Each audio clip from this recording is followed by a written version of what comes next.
ఒక సముద్ర తీరానికి దగ్గర ఉన్న గ్రామంలో ఆనంద్ అనే యువకుడు నివసించేవాడు. అతని తండ్రి మత్స్యకారుడు. చిన్ననాటి నుంచే ఆనంద్ సముద్రాన్ని ప్రేమించాడు.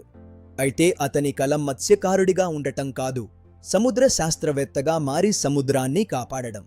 ప్రతిరోజు సముద్రంలో మార్పులను గమనించేవాడు. ప్లాస్టిక్ వ్యర్థాలు పెరుగుతున్నాయని చూసి అతని మనసు కలవరపడేది. చదువు కోసం సరైన సౌకర్యాలు లేకపోయినా ఆనంద్ తనంతట తానే పుస్తకాలు చదివి నేర్చుకున్నాడు. ఇంటర్నెట్ కేంద్రానికి రోజూ కిలోమీటర్లు నడిచేవాడు. ఒకరోజు సముద్రంలో పెద్ద చేపలు చనిపోయిన సంఘటన జరిగింది. గ్రామస్తులు భయపడ్డారు. ఆనంద్ కారణం తెలుసుకుని కాలుష్యమే కారణమని వివరించాడు.